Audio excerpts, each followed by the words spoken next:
Et toi, est-ce que tu crois encore en Dieu? Nous sommes actuellement sur une mini-série qui parle d'amour, de joie, de pardon, de compassion et de gentillesse. Ce sont des valeurs moralement très belles. Et lorsque certaines personnes critiquent la Bible pour le côté moralisateur, en fait, ils prennent souvent ces exemples-là. Mais au-delà de ça, je pense que ça a le pouvoir réellement de changer des vies et de transformer la façon dont on voit le monde. Aujourd'hui, on parle par exemple de compassion. Et un des premiers points qui m'a frappé, c'est le côté où quelque part nous tous on est pareils. Et lorsque la Bible parle de pauvre, c'est pas parce que la pauvreté c'est un état figé. D'ailleurs, Jésus vient un peu pour reformer cette notion en disant que la pauvreté c'est pas juste un état matériel, c'est surtout la pauvreté du cœur. Et qu'en réalité, nous tous, d'une manière ou d'une autre, on se retrouve un jour pauvres. Proverbe 21, verset 13 nous dit « Celui qui ferme son oreille au cri du pauvre, criera lui-même et ne sera pas exaucé. » Et je pense qu'au-delà de l'exaucement qu'on peut attendre de Dieu dans nos prières, il y a même aussi un parallèle dans la vie de tous les jours. Si tu n'es pas capable de montrer et faire preuve de compassion, ne sois pas surpris qu'un jour où tu es vraiment en difficulté, eh bien, il y ait de l'indifférence de la part des autres. Proverbe 28, verset 27. Celui qui donne aux pauvres n'éprouve pas de la disette, mais celui qui ferme les yeux est chargé de malédiction. Là, on est encore un peu plus dur. On ne parle plus juste d'une absence d'exaucement, mais on dit est chargé de malédiction. Proverbe 14, verset 21. Celui qui méprise son prochain commet un péché, mais heureux celui qui a pitié des pauvres. Mépriser son prochain, c'est quoi? On a l'air de banaliser ça, mais à mon sens, c'est quelque chose dans lequel, malheureusement, on tombe très souvent. En fait, le mépris, c'est parfois voir quelqu'un dans une situation difficile et avoir tendance à trouver un moyen de dire c'est de sa faute. C'est de sa faute si quelque part il a ça. Il ne travaille pas assez pour sortir de sa condition. C'est une forme de mépris. Mais heureux celui qui a pitié des malheureux. Proverbe 14, verset 31. Celui qui opprime le pauvre outrage celui qui l'a fait. Mais celui qui a pitié du misérable honore Dieu. Et Jésus dira, tout le bien que vous avez fait à l'un de ces petits, vous l'avez fait à moi. Proverbe 19, verset 17. Celui qui a pitié du pauvre prête à l'Éternel, qui lui rendra son bienfait. C'est ça la dimension supérieure, c'est que, et pour moi c'est ce qui doit nous aider en fait à commettre les actes, à faire ce qu'il y a à faire, mais avec du détachement, sans espérer le retour. C'est parce qu'en réalité, la personne à qui on l'a fait, c'est Dieu. À partir du moment où chaque acte qu'on pose, on attend une certaine gratitude de l'autre qui est en face, ce n'est pas un acte désintéressé.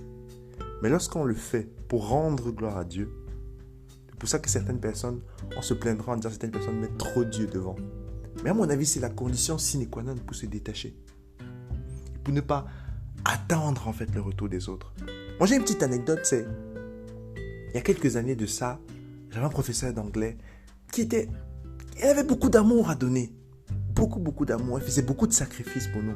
Mais malheureusement, j'ai l'impression qu'il y a quelque chose qui la rendait triste, qui la rendait tout le temps en attente. C'est qu'elle espérait trop de gratitude. À l'époque, on était des jeunes étudiants. On était peut-être un peu immatures.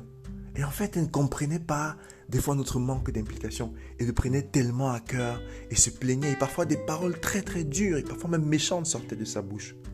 Je trouve que c'est dommage. Je trouve que malheureusement, c'est ce qui arrive lorsque on attend trop de l'autre. Donc, faire quelque chose, mais en regardant à Dieu, ce n'est pas juste, je sais pas moi, du prosélytisme ou alors être trop religieux et tout. Non, je pense sincèrement que c'est la clé pour prendre du détachement et ne pas attendre forcément du remerciement, de la gratitude des humains. Proverbe 22, verset 9. L'œil qui a pitié sera béni, car il donne de son pain aux pauvres. Proverbe 28, verset 8. Celui qui augmente ses biens par l'intérêt et l'usure les amasse pour celui qui a pitié des pauvres. J'ai trouvé ça intéressant parce que certaines personnes pensent, parfois par orgueil, lorsqu'ils refusent par exemple de donner, lorsqu'ils refusent par exemple de faire du bien à un certain moment donné précis, Ils pensent par orgueil que c'est eux qui freineront le développement de l'autre. Alors, parfois, oui. Parfois, le fait de sortir d'une situation difficile dépendra de toi. Mais pas toujours. Et ce verset-ci montre que, des fois, si toi, dans ton cœur, la façon dont tu vois la vie, la façon dont tu vois peut-être l'enrichissement matériel, si ce n'est que motivé par ce côté matériel-là, en fait, des fois, Dieu viendra prendre ce que tu auras récolté, suscitera une autre personne pour pouvoir aider le pauvre et l'indigent. Proverbe 17, verset 17. Le juste connaît la cause des pauvres, mais le méchant ne comprend pas la science.